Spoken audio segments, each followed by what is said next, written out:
नमस्कार। एबिसी वाचको यो विशेष श्रृङ्खलामा यहाँहरूलाई हार्दिक स्वागत छ। म अनन्त अनुराग। एमसीसी को बहस मुलुकभित्र चलेको लामै समय व्यतीत भइसकेको छ। एमसीसी नेपालको हितमा छ कि अहितमा छ, यो विषयलाई लिएर राजनीतिक दलदेखि लिएर आम जनतामा पनि फरक विचार पाइन्छ। कतिपयले यसलाई पास गर्नुपर्ने नेपालको हितमा छ भनेर तर्क पेश गरिरहँदा कतिपयले एमसीसी मुलुकको राष्ट्रियता र सार्वभौमिकताको विरुद्धमा छ भनेर पास न गर्नुपर्ने तर्कना पेश गरिरहेका छन्। एमसीसी मुलुकको हितमा छ वा छैन, एमसीसी पास भए के हुन्छ, फिर्ता पठाए के असर पर्ला लगायतका यावत सवालहरू हामी एमसीसीलाई जानेका बुझेका व्यक्तित्वहरूलाई केही प्रश्नहरू राखेका छौं, जुन प्रश्नको उत्तर उहाँहरूले सुस्पष्ट रूपमा दिनुभएको छ। हामी उहाँहरूसँग गरेको कुराकानीको विस्तृत अन्तर्वार्ता आजको यो श्रृङ्खलामा हामी प्रस्तुत गर्छौं। अब पहिलो कुरा त पार्टीगत रूपले पनि साझा अवधारणा बनिरहेकै छ, त्यो नबनेको भन्ने चाहिँ होइन। पहिले नेकपा छँदाखेरि नै जलनाथ कमरेडको नेतृत्वमा जो कार्यदल बनेर चाहिँ कार्यदलले सिफारिस गरेको थियो, त्यही सिफारिसलाई त्यही बेलामा नै चाहिँ अनुमोदन गरेर राखिएको चाहिँ छ। त्यस कारणले गर्दाखेरि त्यही अवधारणा अहिलेसम्म पनि कन्टिन्यू छ।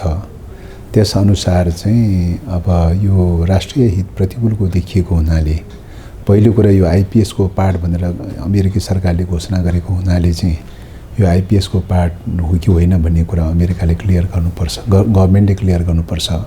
एमसीसी कम्पनीले क्लियर गरेर हुँदैन, गभर्मेन्टले प्रश्न पार्नुपर्छ। दोस्रो कुरा चाहिँ यसमा भएका असमान शर्तहरू, राष्ट्रिय हित प्रतिकूलका असमान शर्तहरू जो छन् ती शर्तहरू संशोधन गर्नुपर्छ। तेस्रो कुरा चाहिँ यो इस्युमा चाहिँ राष्ट्रियताको मुद्दासँग जोडिएको हुनाले चाहिँ राष्ट्रिय सहमति जुट्नुपर्छ। यी कन्डिसनहरू राखेर चाहिँ तपाईको अमेरिकासँग संवाद गरेर यी बिन्दुहरूमा सहमति भएको खण्डमा राष्ट्रिय सहमतिको लागि प्रक्रिया अगाडि बढाउने भन्ने हो। त्यसो भएको हुनाले त्यो बेलादेखि बनेको जो अवधारणा हो त्यो अवधारणा यथावत रूपमा छ। भलै प्रस्तुत गर्ने क्रममा व्यक्ति विशेष जोड र कोणमा थोरै जोड र कोणमा फरक त स्वाभाविक ढङ्गले व्यक्ति विशेष फरक परिहाल्छ। त्यस कारणले गर्दाखेरि त्यो चाहिँ बाहेक चाहिँ अरू चाहिँ पार्टीको अवधारणा नबनेको भन्ने कुरा चाहिँ होइन। पहिलो कुरा त्यो। दोस्रो कुरा चाहिँ सम्झौता राष्ट्रिय हित प्रतिकूल किन छ त भन्दाखेरि चाहिँ अब यो सम्झौताको एउटा सम्झौताको कन्टेन्टसँग जोडिएको कुरा, दोस्रो चाहिँ तपाईको सम्झौतासँग जोडेर अमेरिकी सरकारले गरेको व्याख्याको कुरा, दुईटा पक्ष छन् चाहिँ। पहिले सम्झौताको कन्टेन्टको कुराको हिसाबले भन्नुपर्दाखेरि चाहिँ कुनै पनि आर्थिक अनुदान सम्बन्धी सम्झौता यो अमेरिकाको एउटा कम्पनीसँग गरिएको आर्थिक अनुदान सम्बन्धी सम्झौता हो र आर्थिक अनुदान सम्बन्धी सम्झौतामा तपाईको 22 वटा शर्तहरू थुपार्नुपर्ने कुनै जरुरत थिएन चाहिँ, हैन। तर त्यतिका धेरै शर्तहरू थुपारिएको छ, जबकि अरू मुलुकहरूसँग र अरू मुलुकका दात्री निकायहरूबाट पनि थुप्रै परिमाणमा थुप्रै प्रोजेक्टहरू परियोजनाहरू सम्झौता भएका चाहिँ छन्। अरू सम्झौताहरूमा त्यस प्रकारका शर्तहरू नपर्ने, हैन। यो सम्झौतामा त्यो शर्त थुपार्नुपर्ने जरुरी किन चाहिँ, पहिलो कुरा त्यहाँ। दोस्रो कुरा के छ भन्दाखेरि चाहिँ नेपालमा परियोजना सञ्चालन गर्नका लागि विद्युत प्रसारण लाइन चाहिँ विस्तार गर्ने अथवा निर्माण गर्ने प्राधिकार चाहिँ तपाईको नेपालको संविधानले, नेपालको राज्यको कानुनले विद्युत प्राधिकरणलाई दिएको चाहिँ छ र विद्युत प्राधिकरणले 400 केबी को प्रसारण लाइन लगायतका सबै प्राविधिक खालका कामहरू चाहिँ हाइली चाहिँ टेक्निकली रूपले आवश्यक पर्ने प्रकारका कामहरू सबै गरिरहेको चाहिँ छ र विद्युत प्राधिकरण हाम्रो सन्दर्भमा सक्षम र सबल छ। विद्युत प्राधिकरण हुँदै चाहिँ छुट्टै संरचना बनाउनु पर्ने जरुरी किन रह्यो हैन? एमसीए एकाउन्ट भनेर छुट्टै संरचना बनाउनु पर्ने जरुरी किन रह्यो?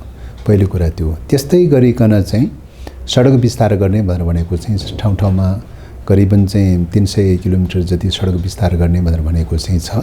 सडक विस्तार गर्नका लागि चाहिँ सडक विभाग, राज्यकै सडक विभाग चाहिँ यथेष्ट छ र सडक विभागले थुप्रै मतलब हाइवेहरू बनाइरहेको छ। धेरै स्तरका चाहिँ ठुलै लेनका चाहिँ हाइवेहरू निर्माण गरिरहेको चाहिँ छ र सडक विभाग चाहिँ सक्षम हुँदै सडक विभागलाई बाइपास गरेर चाहिँ तपाईको एमसीए एकाउन्टले बनाउनु पर्ने जरुरी किन चाहिँ? छुट्टै संरचना बनाउनु पर्ने जरुरी किन चाहिँ?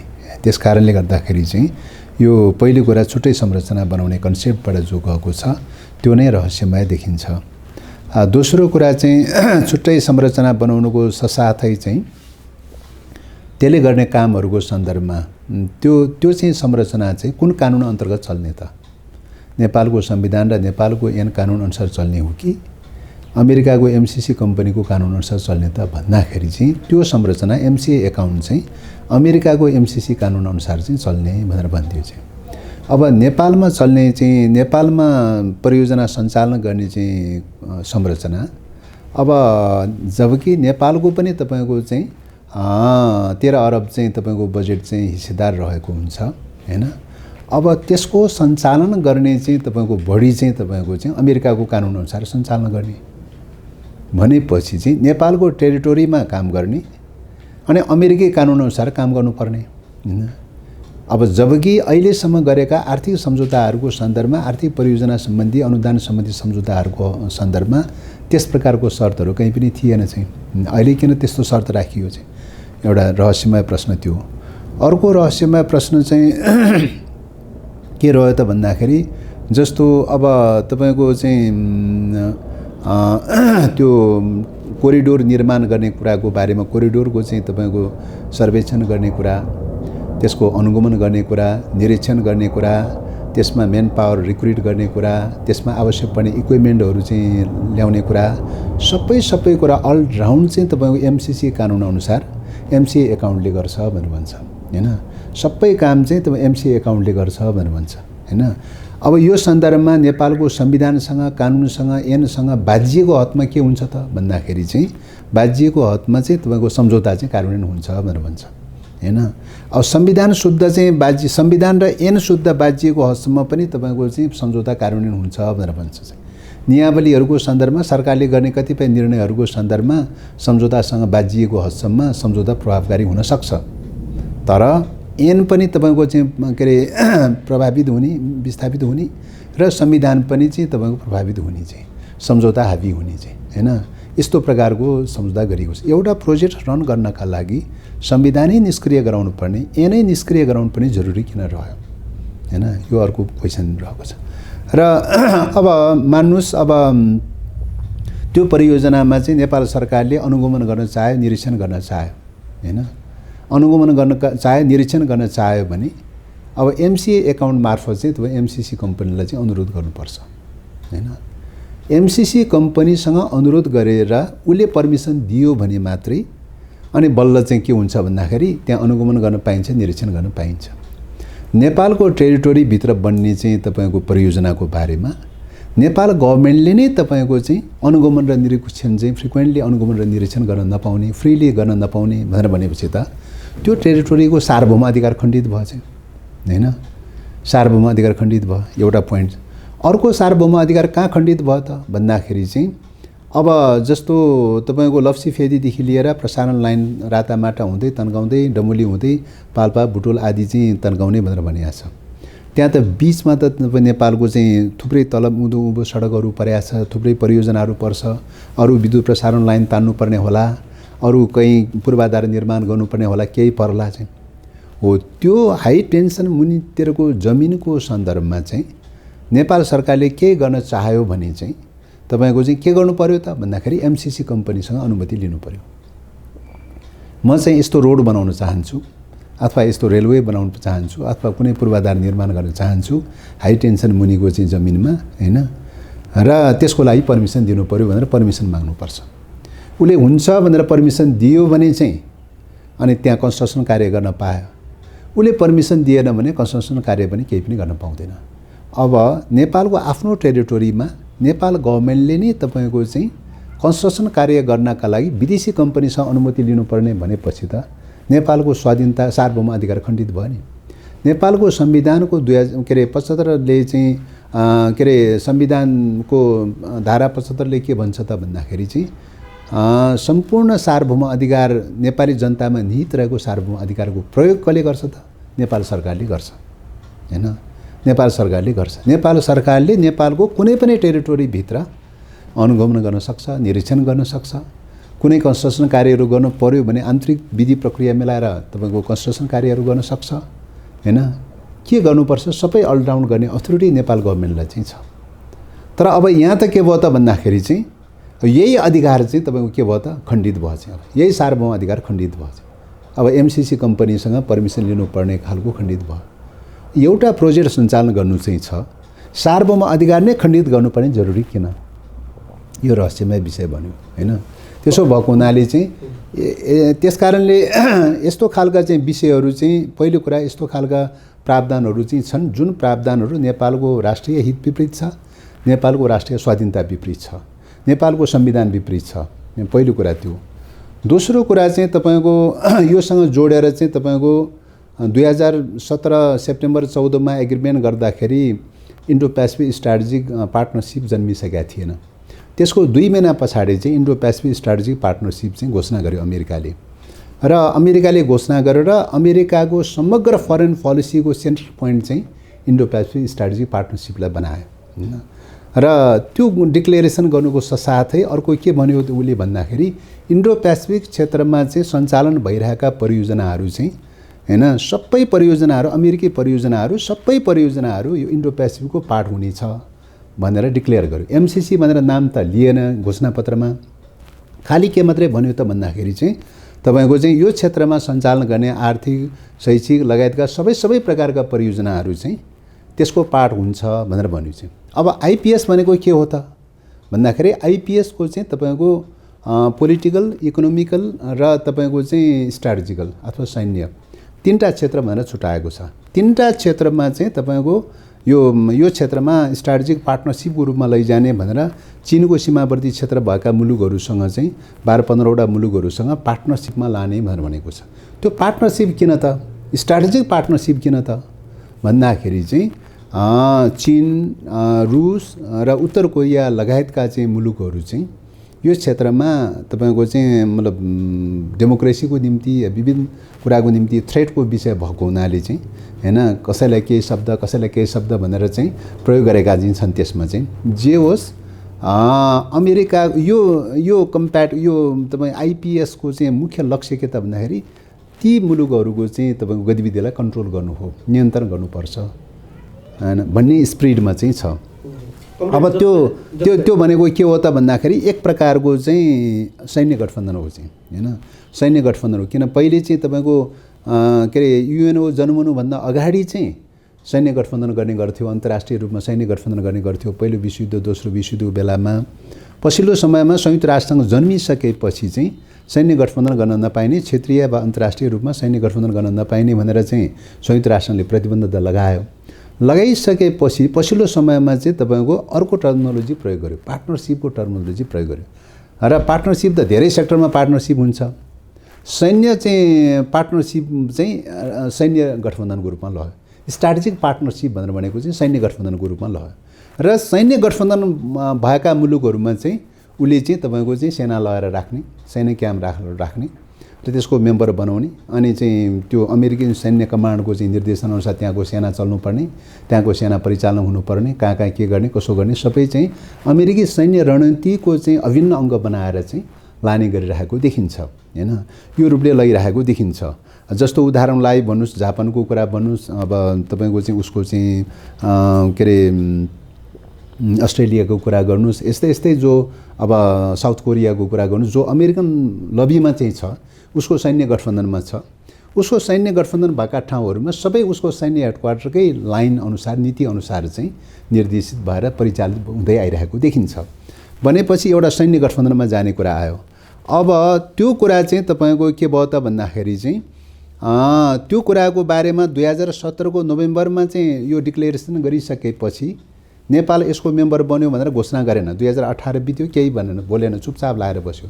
2019 मा जब नेपालको परराष्ट्र मन्त्री चाहिँ अमेरिका भिजिटमा गयो, अमेरिका भिजिटमा गएर फर्कने बित्तिकै चाहिँ लगतै चाहिँ अमेरिकाले के डिक्लेयर गर्यो त भन्दाखेरि नेपाल आइपिएस को मेम्बर बन्यो भनेर घोषणा गर्यो हैन। नेपाल आइपिएस को मेम्बर बन्यो भनेर घोषणा गर्यो, एउटा पोइन्ट त्यो। स्ट्राटेजिक पार्टनरसिपमा गयो भनेर घोषणा गर्यो। दोस्रो के बन्यो त भन्दाखेरि चाहिँ नेपालमा चाहिँ रहेको चाहिँ एमसिसी प्रोजेक्ट चाहिँ तपाईँको चाहिँ के अरे आइपिएस को पार्ट हो भनेर घोषणा गर्यो हैन। आइपिएस को पार्ट हो भनेर अमेरिकी गभर्नमेन्टका आधिकारिक व्यक्ति दुई जना मन्त्रीले बोल्यो। यहाँको चाहिँ तपाईँको चाहिँ उसले एम्बेसडरले बोल्यो हैन। पटक पटक चाहिँ तपाईँको यो आइपिएस को पार्ट हो भनेर अमेरिकी अधिकारीहरूले बोलिरहेको विषय हो चाहिँ। त्यसकारणले अब अमेरिकाले त्यो रूपले चाहिँ बोलिरहेको अवस्थामा सुरुमा एग्रिमेन्ट गर्दाखेरि त त्यो कुरा थिएन चाहिँ, तर आइपिएस को पार्ट बनाएर लिएर आयो। आइपिएस को पार्ट बनाएर ल्याइसकेपछि त्यो के भयो त सैन्य रणनीतिमा परिणत भयो। त्यो चाहिँ सैन्य रणनीतिमा परिणत भइसकेपछि चाहिँ के जरुरी हुन्छ त भन्दाखेरि चाहिँ तपाईँको सैन्य रणनीतिको सन्दर्भमा नेपालको संविधानले के भन्छ त भन्दाखेरि सैन्य रणनीतिसँग जोडिएको विषयको बारेमा पार्लिमेन्टबाट रेक्टिफाई गर्नुपर्छ भनेर भन्छ हैन। र आर्थिक योजनाहरूको सन्दर्भमा पार्लिमेन्टबाट रेक्टिफाई गर्नु पर्दैन हैन। नेपालसँग त थुप्रै आर्थिक परियोजनाहरू एग्रिमेन्ट गरेका थियो, युएसएड एग्री गरेका थियो, डिएफआइडी भयो, एसडिसी भयो, जाइका भयो, जेटिजेड भयो, थुप्रै परियोजनाहरू एग्रिमेन्ट भएको छ। कुनै पनि एग्रिमेन्टहरू अहिलेसम्म चाहिँ पार्लिमेन्टमा रेक्टिफाई गरेको छैन हैन। संविधानमा के लेख्यो त भन्दाखेरि चाहिँ तपाईँको सैन्य गठबन्धनसँग जोडिएको विषय पर्यो भने त्यस्तो मुद्दाहरूको सन्दर्भमा चाहिँ तपाईँको के गर्ने त अब रेक्टिफाई गर्नुपर्छ भनेर भनिदियो चाहिँ। त्यो भनेपछि अब सैन्य गठबन्धन हो भनेर चाहिँ घोषित रूपमा आएको भएदेखि सैन्य गठबन्धन लिने कि नलिने भन्ने कुरा हुन्थ्यो। त्यो छलेर चाहिँ हेर्दाखेरि सारा त सैन्य गठबन्धन आवरण आर्थिक चाहिँ सम्झौताको रूपमा लिएर आयो। आर्थिक सम्झौताको रूपमा लिएर आयो चिजलाई बिचमा अर्को पोइन्टबाट चाहिँ छिराउन खोज्यो, अन्तर्राष्ट्रिय कानुन भनेर छिराउन खोज्यो।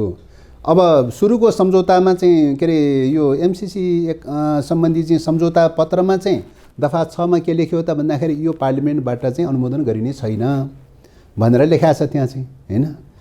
अब पहिले त आर्थिक कन्सेप्टबाट सुरु भएको थियो। आर्थिक कन्सेप्टबाट सुरु हुँदाखेरि चाहिँ आर्थिक योजनाको कन्सेप्टबाट सुरु हुँदाखेरि यो पार्लिमेन्टबाट अनुमोदन गरिने छैन भनेर लेखाएको थियो। त्यो चाहिँ पछि चाहिँ जब चाहिँ आइपिएस बनिसकेपछि हैन 2019 मा चाहिँ तपाईँको अब आइपिएस को पार्ट बन्नलाई नेपाल तयारी भइसक्यो भन्ने कुरा भइसकेपछि त अब त के गर्नु पर्यो त पार्लिमेन्टमा रेक्टिफाई गर्नु पर्यो। पार्लिमेन्टमा रेक्टिफाई गर्नलाई सम्झौतामा त छैन चाहिँ। अब के भनेर गर्ने त भन्दाखेरि ठिक त्यही बेलामा चाहिँ तपाईँको कानुन मन्त्री चाहिँ सायद भानुभक्तजी हुनुहुन्थ्यो जस्तो लाग्छ। त्यो बेलामा एउटा के व्याख्या गरेछन् भन्दाखेरि चाहिँ यो चाहिँ सदनबाट अनुमोदन गर्नु पर्दैन भनेर सम्झौतामा भएको भए तापनि यो सम्झौता चाहिँ नेपालको संविधान र नेपालको ऐनहरूसँग बाजिएको अवस्थामा यो सम्झौता हाबी हुन्छ भनेर लेखेको हुनाले, यो सम्झौता प्रभावकारी हुन्छ भनेर भनेको हुनाले यस्तो प्रभावकारी हुने सम्झौता त सदनबाट अनुमोदन गरिराख्नुपर्छ हैन। सदनबाट अनुमोदन गर्नुपर्छ। संविधानलाई निष्क्रिय गराउनु पर्यो नि, संविधानलाई पनि निष्क्रिय गराउनु पर्यो, ऐनलाई पनि निष्क्रिय गराउनु पर्यो। निष्क्रिय गराउनलाई त सम्झौता चाहिँ सदनबाट अनुमोदन गर्नुपर्छ। सम्झौता सदनबाट अनुमोदन गरेन भनेदेखि त सरकारले मात्रै गरेको एग्रिमेन्टको आधारमा संविधान पनि निष्क्रिय हुँदैन, कानुन पनि निष्क्रिय हुँदैन चाहिँ हैन, ऐनहरू पनि निष्क्रिय हुँदैन चाहिँ। त्यसैले त्यसलाई निष्क्रिय गराउनलाई के गर्नु पर्यो त भन्दाखेरि सदनबाट अनुमोदन गर्नु पर्यो भनेर भन्यो हैन। एउटा पोइन्ट त्यो भन्यो। अर्को के भन्यो त भन्दाखेरि चाहिँ यो अन्तर्राष्ट्रिय अब सदनबाट अनुमोदन गराउनु त चाहिँ तपाईँको चाहिँ के अर्को के छिर्नु पर्यो त भन्दाखेरि चाहिँ तपाईँको यो त के अरे सन्धि ऐन सम्बन्धी 2047 मा एउटा प्रावधान के छ भन्दाखेरि चाहिँ सदनबाट अनुमोदन गर्नुपर्ने चाहिँ सरकारलाई यो अन्तर्राष्ट्रिय कानुन हो भने, अन्तर्राष्ट्रिय कानुन रहेछ भने अन्तर्राष्ट्रिय कानुनको सन्दर्भमा सदनबाट अनुमोदन गर्न सक्छ भन्ने छ एउटा प्रावधान हो। त्यो प्रावधानमा टेकेर चाहिँ यो अन्तर्राष्ट्रिय कानुन हो भनेर कानुन मन्त्रालयले डिफाइन गरेर चाहिँ सदनमा लिएर आयो हैन। अब अन्तर्राष्ट्रिय कानुन हुनलाई के हुनु पर्यो त भन्दाखेरि चाहिँ तपाईको चाहिँ अन्तर्राष्ट्रिय कानुन सम्बन्धी जेनेभामा गरेको चाहिँ अभिसन्धि अनुसार अन्तर्राष्ट्रिय कानुन सम्बन्धी व्याख्याको चाहिँ दफा 5 अनुसार के भनेको छ भन्दाखेरि विभिन्न राज्यहरू विभिन्न पक्षहरूको बीचमा अन्तर्राष्ट्रिय संरचना बनाउनका लागि संस्था निर्माण गर्नका लागि सम्झौता गरिएको छ भने त्यस्तो सम्झौतालाई चाहिँ अन्तर्राष्ट्रिय कानुन मानिन्छ भनेर भनेको छ। अब विभिन्न मुलुकहरूले विभिन्न चाहिँ कम्पनीहरूसँग सम्झौता गरेका छ, त्यो कम्पनीसँग गरेको सम्झौता त अन्तर्राष्ट्रिय कानुनको मान्यता त दिएको छैन चाहिँ, अन्तर्राष्ट्रिय कानुन सम्बन्धी व्याख्याले त कहीँ पनि दिएको छैन। नेपालले नै थुप्रै कम्पनीहरूसँग सम्झौता गरेको छ, कुनै पनि चाहिँ अन्तर्राष्ट्रिय कानुन मानेको छैन। अहिलेसम्म कुनै पनि मुलुकले चाहिँ एउटा कम्पनीसँग गरेको सम्झौतालाई कुनै पनि मुलुकले अन्तर्राष्ट्रिय कानुन मानेको छैन, कसैले पनि अन्तर्राष्ट्रिय कानुन मानेको छैन। अब यसले चाहिँ एमसिसी चाहिँ अन्तर्राष्ट्रिय कानुन हो भनेर चाहिँ व्याख्या गरेर लिएर आयो हेर्नुहोस्। त्यसले गर्दाखेरि यति धेरै चाहिँ तपाईँको अन्तर्राष्ट्रिय कानुनको पनि यति अपव्याख्या गरेर लिएर आयो हैन। नेपालको संविधान र नेपालको ऐनलाई निष्क्रिय गराउनलाई चाहिँ तपाईँ के त सदनबाट अनुमोदन गर्नुपर्छ भनेर कानुन मन्त्रालयले एउटा टिप्पणी लेखेर पठाएर चाहिँ अनि सदनमा टेबल गर्ने भनेर लिएर आएछ हैन। त्यस कारणले गर्दाखेरि यो आइपिएसको पाठ हो भनेर भनिसकेपछि, आइपिएसको पाठको रूपमा लान खोजिसकेपछि र त्यो छिराउनका लागि कानुन मन्त्रालयको यो टिप्पणी उठाएर चाहिँ अनि चाहिँ सरकारले चाहिँ तपाईँको सदनबाट लैजान कोसिस गर्यो। जस्तै के भयो भने नेपालमा यो विवादको विषय बनिसकेपछि एमसिए नेपालले नेपाल सरकारले चाहिँ एमसिएलाई चाहिँ प्रश्नहरू सोधे, एमसिसीलाई प्रश्नहरू सोधे 12-13वटा प्रश्नहरू। त्यो प्रश्नको जवाब पनि तिनीहरूले चाहिँ नेपाल सरकारले दिएको छ। ती जवाबहरू कतिको चित्त बुझ्दछ र अब चाहिँ तपाईँहरूले यति विधि चाहिँ कुराहरू उठाइसकेपछि, यति आशंकाहरू, यति विधि चाहिँ प्रश्नहरू उठिसकेपछि हामीले नेपालको सरकारले वा हामी पोलिटिकल पार्टिजहरूले, यहाँका नागरिक समाजले एमसिसीको बारेमा अब हामीले खोजेको संशोधन हो कि अमेरिकी सरकारको पोलिटिकल कमिटमेन्ट हो?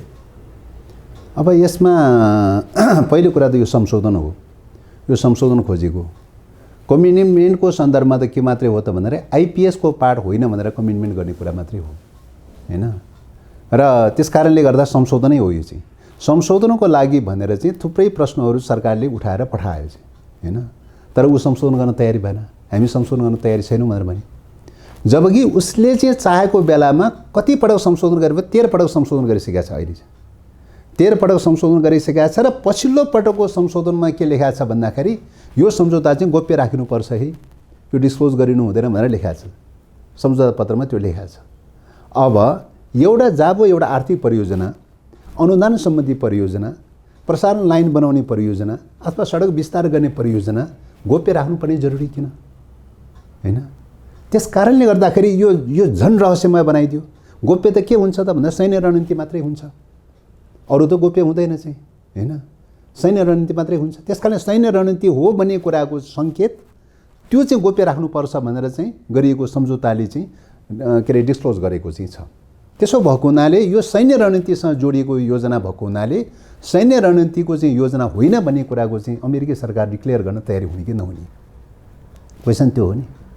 उसको चाहिँ अहिले टोटल होल विश्वको पोलिसीको हिसाबले एकसूत्रीय रूपले सैन्य रणनीतिमा गइरहेको चाहिँ छ। अनि नेपालसँगको चाहिँ एग्रिमेन्टको बारेमा सैन्य रणनीति होइन भनेर भन्न तयारी हुन्छ ऊ चाहिँ। त्यस कारणले गभर्मेन्टले बोलेको छैन। हामीले यति धेरै पटक क्वेसन उठाइसकेको छ कि हैन, गभर्मेन्टले बोलेको छैन हैन। एमसिसी कम्पनीले बोल्छ, कम्पनीले बोलेको कुरा त गभर्मेन्टको कुरा त होइन त, कम्पनीले बोलेको कुरा त हैन, कम्पनीले बोलेको विषय त होइन त। कम्पनीले स्ट्राटेजिक पार्टनरसिप भनेर भने पनि होइन चाहिँ त्यो चाहिँ त हैन, भनेको त गभर्मेन्टले हो चाहिँ। त्यस कारणले गर्दाखेरि चाहिँ यो चाहिँ तपाईँको गभर्मेन्टले चाहिँ तपाईँ एमसिसी चाहिँ इन्डो पेसिफिकको पार्ट होइन भन्ने कुराको बारेमा, यो सैन्य रणनीतिसँग जोडिएको होइन भन्ने कुराको बारेमा उसले डिक्लेयर गर्नुपर्ने हुन्छ, उसले गरेको छैन, एउटा त्यो।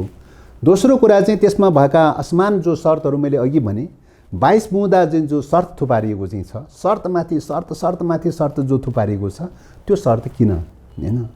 र नेपाललाई साँच्चैकै अनुदान दिन खोजेको हो भने चाहिँ विद्युत प्राधिकरणलाई सहयोग गर्ने केले छेक्यो। नेपाललाई साँच्चैकै अनुदान दिन खोजेको हो भने सडक विभागलाई अनुदान दिनलाई केले छेक्यो। अरू मुलुकलाई चाहिँ राज्यको अङ्गहरूलाई अनुदान दिनलाई नछेक्ने चाहिँ अमेरिकालाई चाहिँ राज्यको अङ्गलाई अनुदान दिनलाई छेक्छ हैन। त्यस कारणले गर्दाखेरि यदि अनुदान दिन खोजेको हो भने के अरे युएस एडको मोडलमा जान किन तयारी भएन? अनुदान दिन खोजेको हो भने डिएफआइडीको मोडलमा जान किन तयारी भएन? एसडिसीको मोडलमा जान किन तयारी भएन? जेटिजेड र जाइकाको मोडलमा जान किन तयारी भएन हैन क्वेसन त्यो हो नि।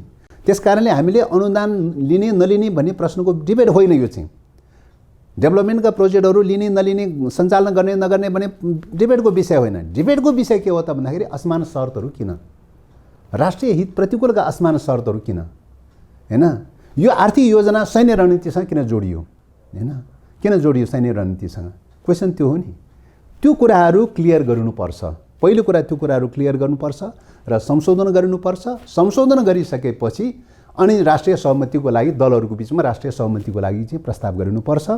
राष्ट्रिय सहमति जुट्यो भने अनि बल्ल चाहिँ प्रक्रिया अगाडि बढ्छ, यो कार्यान्वयनको प्रक्रियामा अगाडि बढ्छ। होइन भनेदेखि त यो यतिका चाहिँ जटिलताको चाहिँ विषयहरू परिरहेको अवस्थामा त्यत्तिकै हचुवातालले चाहिँ जस्तो चाहिँ डकुमेन्ट छ त्यही रूपमा चाहिँ सदनबाट अनुमोदन गर्न मिल्दैन हैन। अब सदनबाट अनुमोदन गर्ने भनेर पुरानो डकुमेन्ट पठाएको चाहिँ छ, बिचमा 13 पटक चाहिँ सम्झौता भइसकेको चाहिँ छ हैन।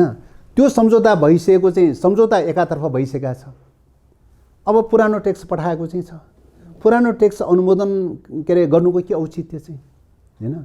नयाँ नयाँ संशोधन गरिसकेका छ, त्यो सम्झौताहरू गोप्य राख्नुपर्छ भनेर सम्झौता गरिसकेका छ हैन। एउटा त्यो।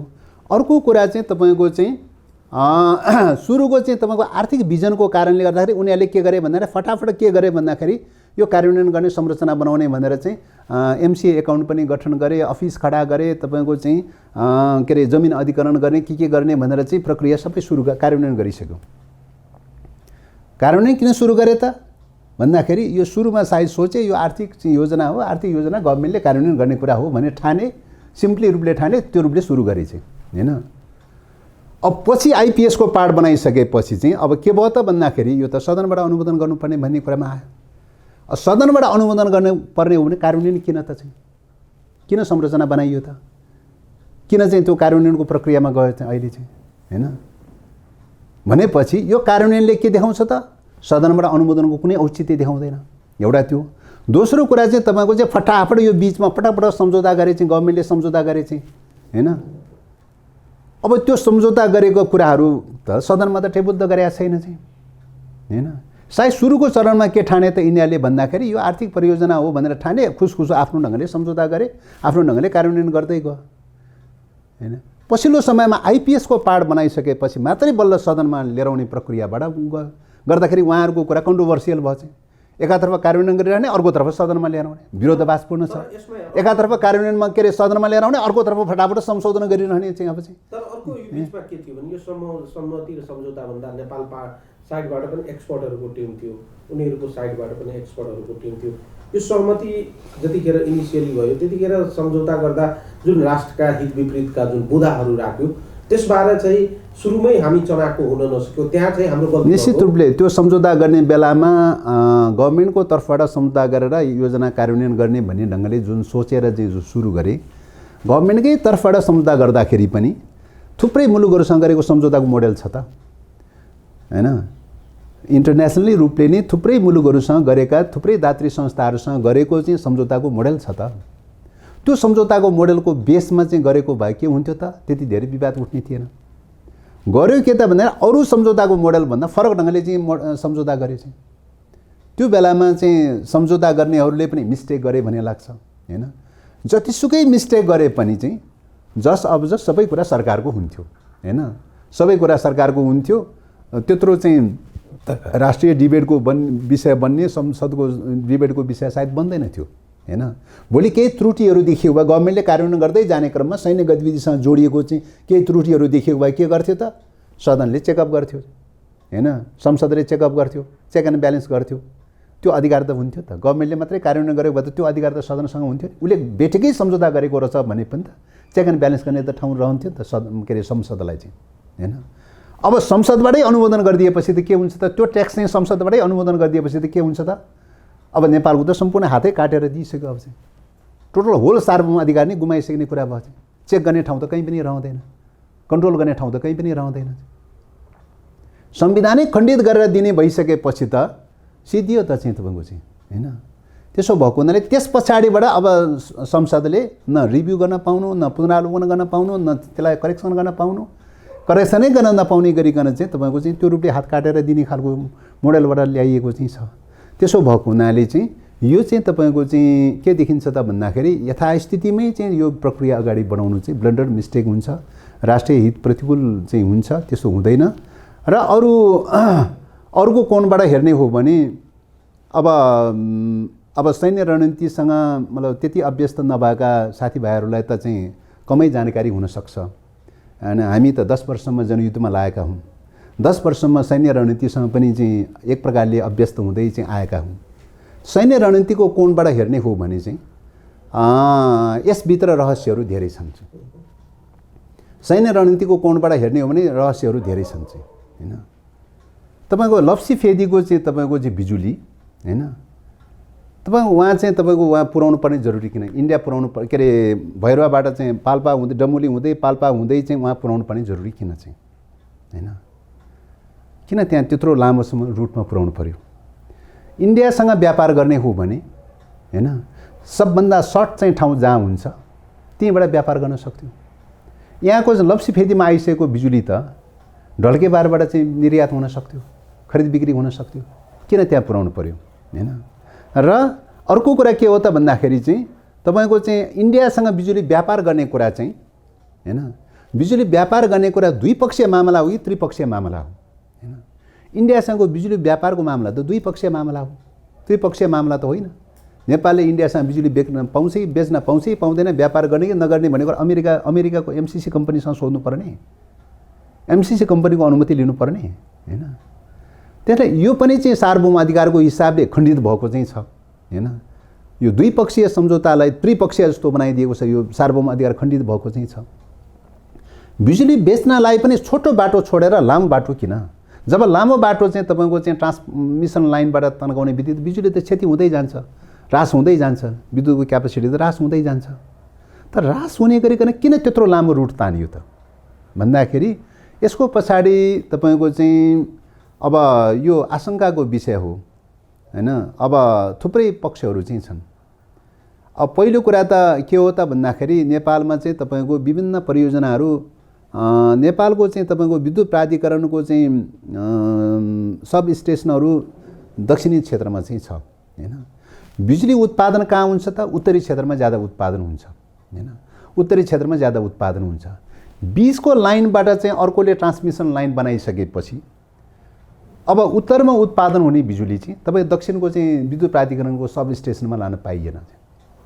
उदाहरणलाई भन्नुहोस्, गण्डकको कुरा गर्नुहोस्, गण्डकको कोरिडोरका चाहिँ तपाईँको चाहिँ बिजुलीहरू सबै उत्पादन गरेर चाहिँ भरतपुरमा केन्द्रित गर्न लक्ष्य राख्यो विद्युत प्राधिकरणले होइन।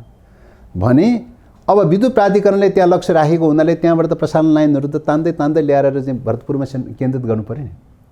अब त्यसको बीचबाट चाहिँ तपाईँ अर्को प्रसारण लाइन बनाइदिने बित्तिकै त र त्यो लाइनलाई क्रस गरेर चाहिँ अर्को प्रसारण लाइन बनाउनलाई त एमसिसी कम्पनीको चाहिँ पर्मिसन लिनुपर्ने भएपछि त अब उत्तरतिरको चाहिँ परियोजनाहरू त के हुने भयो त भन्दाखेरि नेपाल विद्युत प्राधिकरणसँग विद्युत बेच्ने गरिकन सम्झौता गरेर चाहिँ परियोजना सञ्चालन त गर्न पाउने भएन, चाहिँ पिपिए गरेर सम्झौता गर्न पाउने त भएन त। अब चाहिँ पर्यो नि समस्या। अब चाहिँ भनेपछि त ती परियोजनाहरू कोसँग एट्याच हुनु पर्यो त भन्दाखेरि यो एमसिसी एकाउन्ट कम्पनीसँग एमसिसी कम्पनीसँग एट्याच हुनु पर्यो। एमसिसी कम्पनीले पर्मिसन दिएर उसले खरिद गर्न तयारी हुने चाहिँ प्रोजेक्टहरू मात्रै रन हुने भयो।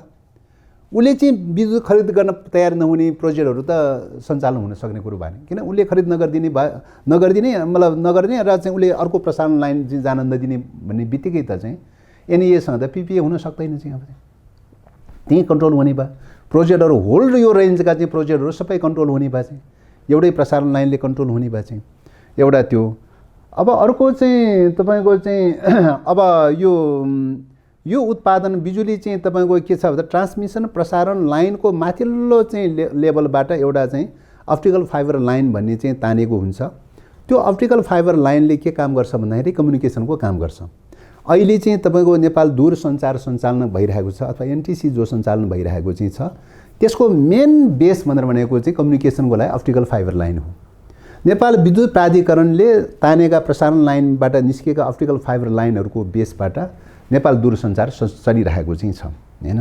र नेपाल दूरसञ्चारले त्यो अप्टिकल फाइबर लाइनहरू सबै भाडामा लिएर चाहिँ तपाईको के रे एनटिसीलाई के रे एनएलाई चाहिँ मतलब नेपाल विद्युत प्राधिकरणलाई कर बुझाएर भाडामा बुझाएर चाहिँ तपाईको चाहिँ सञ्चालन गरिरहेको छ। र त्यसैको आधारमा टेलिभिजन चलिरहेको छ, त्यसैको आधारमा एफएम चलिरहेको छ, त्यसैको आधारमा अरू रेडियोहरू चलिरहेको छ, त्यसैको आधारमा चाहिँ तपाईँको मोबाइलहरू चलिरहेको चाहिँ छ, त्यसैको आधारमा ल्यान्डलाइनहरू चलिरहेको छ। जति पनि कम्युनिकेसनहरू चलिरहेको चाहिँ छ त्यो सबै चाहिँ तपाईँको के हो त अप्टिकल फाइबर लाइनको बेसमा चाहिँ नेपाल दूरसञ्चारले चलाइरहेको चाहिँ छ। अब एमसिसी के अरे कम्पनीले बनाएको प्रसारण लाइनको अप्टिकल फाइबर लाइन प्रयोग कसले गर्ने हैन? त्यत्रो महत्त्वपूर्ण चाहिँ अप्टिकल फाइबर लाइन कसले प्रयोग गर्ने हो त? खुलेको छैन। त्यहाँबाट चाहिँ तपाईँको अर्को भूमिगत चाहिँ एनटिसी चाहिँ कार्यालय खोलेर चाहिँ अप्टिकल फाइबर लाइनको बेसमा अर्को भूमिगत चाहिँ एनटिसी कार्यालय खोलेर चलायो भनेदेखि त चाहिँ होल चाहिँ सूचना नेटवर्क त क्याप्चर गर्न सक्ने भयो नि त हैन? त्यसको बारेमा कहीँ बोलेको छैन, कहीँ खुलेको छैन अप्टिकल फाइबर लाइनको बारेमा। त्यो त महत्त्वपूर्ण हो नि। रूपले सम्झौताहरू अब अमेरिकी एमसिसी कम्पनीले जुन कुरा बोलिरहेको चाहिँ छ त्यो आफ्नै हकमा लागू भइरहेको छैन। यदि संशोधन हुन सक्दैन भने विगत कालमा 13 पटकसम्म संशोधन किन गर्यो? किन संशोधन गर्यो? नेपालले माग गर्दाखेरि चाहिँ संशोधन हुन नसक्ने, उसले चाहँदाखेरि जतिखेर पनि संशोधन हुने हैन? विगतको संशोधनको रिकर्डले बताउँछ नि, पटक गरेको चाहिँ एग्रिमेन्टबाट संशोधनबाट। त्यस कारणले गर्दाखेरि यो चाहिँ तपाईँको चाहिँ उसको आफ्नो बनाए आफैले कन्ट्रोभर्सियल आफैले खण्डन गरिरहेको छ भन्ने देखिन्छ हैन? पहिलो कुरा त्यो। अब दोस्रो कुरा चाहिँ तपाईँको पार्टीहरूको सन्दर्भमा नेताहरूको सन्दर्भमा अब डेमोक्रेसी हो, डेमोक्रेसीमा आफ्ना अभिमतहरू आफ्ना रायहरू आफ्ना सुझावहरू हुन सक्छ। मत भिन्नता हुनुलाई हामी त्यति धेरै अन्यथा मान्दैनौँ चाहिँ हैन? यसलाई यो प्रोजेक्टलाई चाहिँ कसरी हेर्ने भन्ने कोणबाट चाहिँ तपाईँको कसैले फाइनेन्सियल कोणबाट मात्रै हेरेका हुन्छन्, कसैले अर्को कोण सैन्य कोणबाट मात्रै हेरेका हुनसक्छ, कसैले केही कोणबाट हेरेका हुनसक्छ। त्यस कारणले डिबेट उठ्नु त्यति नयाँ नौलो विषय होइन। त्यस सन्दर्भमा नेपाली काङ्ग्रेसले अथवा चाहिँ प्रधानमन्त्री शेरबहादुर देउबाजीले आफ्नो अभिमत राख्ने कुरा आफ्नो मत राख्ने कुरा त्यो अलग विषय हो भन्ने लाग्छ। त्यो राख्न सक्नुहुन्छ, त्यो उहाँलाई स्वतन्त्रता छ हैन? तर अब प्रक्रियामा अगाडि बढ्ने भनेर भनेको त अहिले त कोलिसन गभर्मेन्ट छ। कोलिसन गभर्मेन्ट भएको अवस्थामा त तपाईँको सहमति बिना त विकल्प छैन हैन? सहमति बिना त अगाडि बढ्न सक्दैन। हामीले भनिरहेका छौँ सहमति गर्नुपर्छ र सहमतिभन्दा अगाडि चाहिँ उनीहरूसँग पत्रचार गरेर अमेरिकासँग पत्रचार गरेर यो संशोधन गर्नुपर्छ हैन? संशोधन गर्न उनीहरू तयारी हुनुपर्छ हैन? र संशोधन गरिसकेपछि कोलिसन गभर्मेन्टमा सहमति गर्ने र राष्ट्रिय सहमति पनि जुट्नुपर्छ। राष्ट्रिय सहमति जुटेन भने त हुँदैन। एमालेले त सदन अवरोध गरिरहेको चाहिँ छ हैन? त्यस कारणले गर्दाखेरि चाहिँ राष्ट्रिय सहमति नजुटिकन त केही पनि अगाडि बढ्दैन राष्ट्रियताको मुद्दामा त चाहिँ। त्यसो भएको हुनाले चाहिँ यो विषयमा फर्स्ट अफ अल चाहिँ संशोधनको लागि पहल गर्नु पर्यो हैन? आसमान शर्तहरूको सन्दर्भमा। दोस्रो कुरा चाहिँ राष्ट्रिय सहमतिको लागि पहल गर्नु पर्यो र त्यसो भयो भने चाहिँ यो विषयमा एउटा सहमति खोज्ने पोइन्ट चाहिँ भेटिन सक्छ। नत्र भनेदेखि त अहिलेकै सन्दर्भमा त यसमा त डिबेट त पैदा भयो हैन? सरकारले गरेको सम्झौता कार्यान्वयनको कुरा मात्रै भएको भए सरकारले ठिक बेठिक के भयो भने सरकारको समीक्षाको विषय बन्थ्यो, मूल्याङ्कनको विषय बन्थ्यो, सदनको विषय बन्दैन थियो। सदनको विषय बनिसकेपछि त्यो त सबै दलको विषय बन्यो, राष्ट्रको विषय बन्यो, सिङ्गो देशको विषय बन्यो, स्वाधीनतासँग जोडिएको विषय चाहिँ जोडियो। त्यसो भएको हुनाले चाहिँ यो विषय चाहिँ तपाईँको मलाई लाग्छ अब संशोधनको लागि पहल गरेर राष्ट्रिय सहमति जुटाउनुको विकल्प छैन भन्ने लाग्छ। यही रूपले अगाडि बढ्नुपर्छ। आफ्ना भिन्न मतहरू फरक मतहरू हुने कुरा त डेमोक्रेसीमा फरक मतहरू त भइरहन सक्छ। एउटै दलभित्र त फरक मत हुन्छ भने फरक दलहरूको सन्दर्भमा फरक मत हुनै सक्दैन भनेर भन्न चाहिँ मिल्दैन। अर्को महत्त्वपूर्ण प्रश्न के आयो भने यदि कदम कदाचित संसदबाट यो पारित भएन र एमसिसी फिर्ता गयो भने नेपाल र अमेरिका बिचको जुन चाहिँ 70 वर्षको पुरानो सम्बन्ध छ यो सम्बन्ध चाहिँ बिग्रेर जाने वा असर पर्ने भन्ने तर्कना प्रस्तुत गरिरहेका छन्। यदि साँच्चीकै यो फिर्ता भयो मुलुकबाट भने नेपाल र अमेरिका बिचको सम्बन्धमा दरार उत्पन्न हुने सम्भावना छ। अब हामीले हेर्ने कुरा त के हो त भन्दाखेरि चाहिँ आर्थिक सहायता सम्बन्धी परियोजनाहरूको सन्दर्भमा थुप्रै लेनदेन चाहिँ तपाईँको चलिरहन्छन् हैन? यो विश्वभरिकै जुनसुकै मुलुकको बिचमा पनि यो चलिरहने प्रक्रिया हो, चलिरहेका चाहिँ छन्। एउटा परियोजनाको बारेमा चाहिँ तपाईँको कुरा मिलेन रे भन्ने कुराको आधारमा सिङ्गो सम्बन्धै चाहिँ तपाईँको चाहिँ के अरे तोड्नुपर्ने अथवा सम्बन्धै बिगार्नु पर्ने हैन? सम्बन्धै डेडलक गराउनु पर्ने चाहिँ जरुरीको विषय हो भने लाग्दैन चाहिँ हैन? यो कुनै प्र्याक्टिकल अन्तर्राष्ट्रिय अहिलेको ग्लोबलाइजेसनको युगमा अहिलेको अन्तर्राष्ट्रिय परिवेशमा हैन अब यदि डेमोक्रेसीमाथि विश्वास गर्ने हो भने डेमोक्रेसीमा मतभेद त हुन्छ त हैन राष्ट्रहरूको बिचमा पनि मतभेद हुन्छ हैन जसरी दलहरूको बिचमा मल्टिपार्टी डेमोक्रेसीमा दलहरू बिचमा मतभेद हुन्छ त्यस्तै गरिकन चाहिँ विश्वभरि पनि त चाहिँ सबै मुलुकहरूको बिचमा सबै एउटै मत हुनुपर्छ भन्ने जरुरी त हुँदैन त मतभेद त हुन सक्छ मतभेद हुने बित्तिकै चाहिँ तपाईँ सम्बन्धै तोडिदिन्छौँ भनेर सम्बन्ध निषेध गर्ने खालको चिन्तन त के हो त भन्दा यो त हद दर्जाको अनडेमोक्रेटिक खालको चिन्तन हो नि अमेरिकाले आफूलाई चाहिँ खुब डेमोक्रेसीको वकालत गर्ने डेमोक्रेसीको फादर भनेर ठान्ने चाहिँ अर्कोतर्फ चाहिँ यो व्यवहार अपनाउन थाल्यो भनेदेखि त चाहिँ अनडेमोक्रेटिक कल्चरको पराकाष्ठ हो भन्ने पनि त चाहिँ देखिन्छ त त्यो त आफै चाहिँ एक्सपोज हुने कुरा हो नि एमसीसी लिनु भने हामी चाहिँ अमेरिकाले चाहिँ त्यसकारण अमेरिकाको मातहतमा रहेका अन्य जुन प्रोजेक्टहरू चलिरहेको छ अनुदानहरू चलिरहेको छ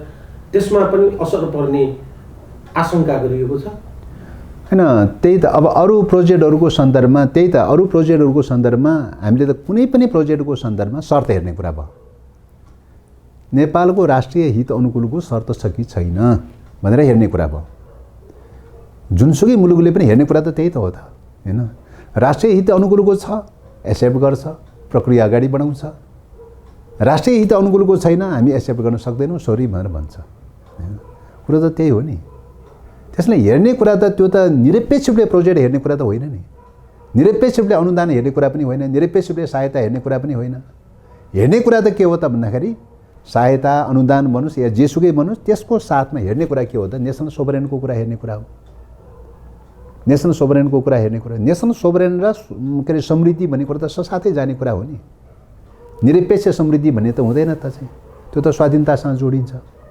निरपेक्ष स्वाधीनता भन्ने पनि हुँदैन समृद्धिसँग पनि जोडिन्छ दुईटै एक आपसमा जोडिन्छ हैन समृद्धिलाई हेर्नुपर्छ भन्ने नाममा स्वाधीनतालाई निषेध गर्न पनि मिल्दैन स्वाधीनतालाई हेर्नुपर्छ भन्ने नाममा डेभलपमेन्टका चाहिँ प्रोजेक्टलाई चाहिँ टोटली निषेध गर्ने कुरा पनि आउँदैन हेर्ने कुरा त के हो त भन्दाखेरि स्वाधीनतालाई रक्षा गर्ने प्रकारको डेभलपमेन्टको प्रोजेक्ट ह्यान्डलिङ गर्ने कुरा हो सञ्चालन गर्ने कुरा हो हैन त्यस कारणले गर्दाखेरि अहिले जुनसुकै मुलुकको सन्दर्भमा पनि हेर्ने कुरा त त्यही हो नि त्यही कुरा हो नि त्यसो भएको हुनाले चाहे अमेरिकाको सन्दर्भमा होस् चाहे अरू मुलुकको सन्दर्भमा होस् सबैले हेर्छ के त भन्दाखेरि चाहिँ स्वाधीनता अनुकूलको प्रोजेक्ट छ भने उसले एक्सेप्ट गर्छ स्वाधीनता अनुकूलको प्रोजेक्ट छैन भने एक्सेप्ट गर्दैन देशमा विकासको लागि विभिन्न देशहरूले चाहिँ हामीलाई अनुदान दिँदै आएको छ अहिले एमसीसी जस्ता ठुला प्रोजेक्टहरू हामीले फिर्ता पठायो भने भोलिका दिनमा अन्य देशहरूले जुन प्रकारको यहाँ प्रोजेक्टहरू सञ्चालन गरेका छन् ती देशहरूलाई पनि एक किसिमको झट्का लाग्ने र भोलिका दिनमा एमसीसी फिर्ता गरेकै कारणले गर्दा चाहिँ अन्तर्राष्ट्रिय जगतमा नेपालको छविमाथि प्रश्न उठ्ने र छवि धुमिल हुने अब यसमा छविमाथि धमिल हुने होइन चाहिँ छविमाथि धमिल हुने होइन असमान शर्तहरू राख्दाखेरि चाहिँ के हुँदो रहेछ भन्ने प्रकारको एउटा शिक्षा एउटा चाहिँ प्रतीक चाहिँ एउटा मापदण्ड स्थापित हुने कुरा हो अन्तर्राष्ट्रिय मापदण्ड स्थापित हुने कुरा हो स्वाधीनता विपरीत प्रकारका शर्तहरू राख्दाखेरि के हुँदो रहेछ त भन्ने कुराको एउटा लेसन हुन्छ यसबाट एउटा सकारात्मक लेसन हुन्छ हैन अब यसपछि तपाईको के हुन्छ त भन्दा असमान शर्तहरू राख्ने साहस चाहिँ सायद कसैले पनि गर्न सक्दैन चाहिँ हैन त्यसकारणले गर्दाखेरि चाहिँ तपाईको जे शर्त राखे पनि स्वीकार गर्ने भन्ने प्रकारको दासताको मानसिकताबाट जाने कि या समान शर्तको लागि चाहिँ स्ट्रगल गरेर समान शर्त स्थापित गर्नलाई चाहिँ लड्ने हो भन्ने प्रश्न त दुईटा बाटो हो नि हैन त्यसकारणले गर्दाखेरि अहिलेको परिस्थितिमा के हो त भन्दाखेरि विगत कालमा सरकारले सम्झौता गर्ने बेलामा जेसुकै कन्सेप्टबाट जे जस्ता सीमाहरू रहेको भए तापनि त अहिले त पाठ त मतलब अहिले त बुझ्ने मौका त पाए त सबैले बुझ्ने मौका पाए त हैन यो स्वाधीनतालाई प्रतिकूल पार्ने प्रकारको सम्झौता छ भन्ने कुरा त सबैले बुझे त चाहिँ त्यसैले जनता चाहिँ आम जनता चाहिँ विपक्षमा छन् हैन यही रूपमा चाहिँ एक्सेप्ट गर्नुहुन्न भन्ने विपक्षमा चाहिँ छन् त्यसकारणले गर्दाखेरि चाहिँ हामीले त्यो रूपले लिने हो र अरू चाहिँ तपाईँ कतिपय मुलुकसँग बिना शर्त पनि त डेभलपमेन्टका प्रोजेक्टहरू आइरहेछन् त कसैको निम्ति चाहिँ बिना शर्त चाहिँ डेभलपमेन्टका प्रोजेक्ट ल्याउन हुने चाहिँ कसैको निम्ति शर्तमाथि शर्त एउटा शर्त थुपारेर पुगेन दुईटाले पुगेन तीनले पुगेन 22 वटा शर्त थुपार्नु पर्ने जरुरी किन हैन क्वेशन त्यो हो नि एउटा अनुदान भनेर भन्ने अनि 22 वटा शर्त थुपार्नु पर्ने एउटा अनुदान भनेर भन्ने अनि यो पास गर्नु पर्यो भनेर प्रेसर गरिरहनु पर्ने के हो यो चाहिँ? दुनियाँभरमा तपाईँको अनुदानको सन्दर्भमा त्यसरी प्रेसर गरेको कुनै रेकर्ड छ, कुनै हिस्ट्री छ? हैन। दुईपल्ट चाहिँ तपाईँको अमेरिकी अधिकारीहरू आएर जुन ढङ्गले प्रेसर गरिरहेको चाहिँ छ, एउटा जाबो अनुदानको लागि चाहिँ त्यत्रो ज्यान प्राण फालेर प्रेसर गर्नुपर्ने जरुरी किन? यसैले बताइरहेको छ नि, यो अनुदानको विषय होइन, यो स्ट्राटेजिक विषय हो, यो सैन्य रणनीतिसँग जोडिएको विषय हो। अब त्यसो हो भने नेपालको राजनीतिक दलहरूलाई यो पारित हुँदैन, यो तिमीहरू फिर्ता लैजाऊ, एकदमै कडा शब्दमा स्पष्ट शब्दमा किन भन्नु नसक्छ? होइन, यो बन्ने नबन्ने कुरा यहाँको सरकारको कुरा हो, यहाँको दलहरूको कुरा हो। मेरो विचारमा चाहिँ के हो त, मैले अघि नै भने चाहिँ हैन, अघि नै भने कि यदि चाहिँ यो आर्थिक अनुदान साँच्चैकै आर्थिक अनुदान बनाउन खोज्ने हो भने, आर्थिक अनुदानमा परिणत गर्न चाहने हो भने हैन, अघि नै भने युएसएडको मोडलमा जान किन तयारी हुँदैन? डिएफआइडीको मोडलमा जान किन तयारी हुँदैन? हैन, एसडिसीको मोडलमा या जाइका या जेटिजेडको मोडलमा जान किन तयारी हुँदैन? किन ती सबै चाहिँ अहिलेसम्म गरेका फाइनेन्सियल एग्रिमेन्ट सम्बन्धी गरेका चाहिँ एड सम्बन्धी गरेका सम्झौताहरूभन्दा फरक ढङ्गले चाहिँ किन चाहिँ त्यत्रो शर्त थुपार्नु पर्यो? किन सदनबाट अनुमोदन गर्नु पर्यो? हैन, क्वेसन त्यो हो नि। त्यसो भएको हुनाले हामी समानताको लागि लड्ने कुरा हो। लिने र नलिने, फिर्ता जाऊ र फिर्ता नजाऊ भन्ने प्रश्न भन्दा पनि चाहिँ समान हैसियत स्थापित गर्ने कुरा हो, स्वाधीनताको हैसियत स्थापित गर्ने कुरा हो, स्वाधीनताको मान्यता स्थापित गर्ने कुरा हो। हैन, उसले भन्दाखेरि 13 पटक 14 पटक संशोधन हुन सक्ने चाहिँ, नेपालले भन्दाखेरि संशोधनै हुन नसक्ने। हैन, सम्झौताको कुरा गर्ने भने त सदनमा दफा 6 मा तपाईँको सदनमा अनुमोदन गरिने छैन भनेर चाहिँ लेख्ने, दुवै पक्ष एग्रिमेन्ट गरेर लेख्ने। अनि अहिले नेपाललाई भनेर चाहिँ तपाईँको सदनबाट अनुमोदन गराऊ भनेर कानुन मन्त्रालयबाट सिफारिस गराएर चाहिँ सदनबाट अनुमोदन गर भनेर चाहिँ अनि कन्ना पछाडिबाट पेलपाल गर्न खोज्ने, प्रेसर गर्न खोज्ने। सम्झौतामा जे लेखा छ त्यही मान्य हो भने त सदनबाट अनुमोदन नगर्ने भनेर लेखा छ नि त, किन सदनबाट अनुमोदन गर्ने भनेर लिएर आयो? हैन, त्यसो भएको हुनाले चाहिँ यो त समान हैसियत स्थापित गर्ने, समान अस्तित्व, समान पहिचान स्थापित गर्ने कुरा हो, स्वाधीनताको रक्षा गर्ने प्रश्न हो। र यसको पछाडि सैन्य रणनीति नछिरोस् भन्ने कुरा हो। सैन्य रणनीति छिर्ने बित्तिकै के हुन्छ त, नेपाल जस्तो एउटा मतलब भूराजनीतिक परिवेशमा रहेको एउटा सानो मुलुकको सन्दर्भमा हैन, त्यो सन्दर्भमा तपाईँको सैन्य गतिविधिको चाहिँ, तेस्रो मुलुकको सैन्य गतिविधि चाहिँ बढ्न थाल्यो भने स्थिति के हुन्छ त भन्दाखेरि चाहिँ अफगानिस्तानको घटना दोहोरिन सक्दैन भनेर भन्न सकिँदैन। विगत कालमा 2 दशकसम्म चाहिँ अफगानिस्तानमा विदेशी सेनाको चाहिँ हस्तक्षेपबाट के स्थिति पैदा भएको थियो, त्यो दोहोरिन सक्दैन भनेर भन्न सकिँदैन। सिरिया, लिबिया, लेबनान आदिको घटना दोहोरिन सक्दैन भनेर भन्न सकिँदैन। हैन, त्यस कारणले गर्दाखेरि नेपाल चाहिँ मा विदेशी सेनाको उपस्थिति हुने बित्तिकै चाहिँ नेपालको अस्तित्व रहन्छ रहँदैन, नेपालको अस्मिता रहन्छ रहँदैन। क्वेसन त त्यो हो नि।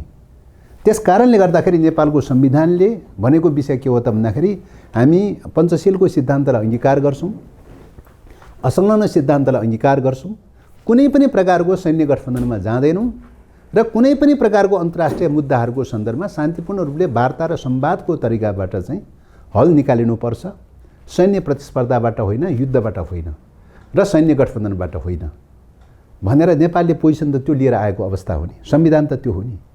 त्यो मान्यताले मात्रै नेपाल बच्न सक्छ। त्यो मान्यता छोडिदिने बित्तिकै, पञ्चशीलको सिद्धान्त छोडिदिने बित्तिकै, असंलग्नताको सिद्धान्त छोडिदिने बित्तिकै कुनै न कुनै एबीसीडी सैन्य गठबन्धनमा जाने बित्तिकै नेपाल बच्छ? नेपाल बच्दैन।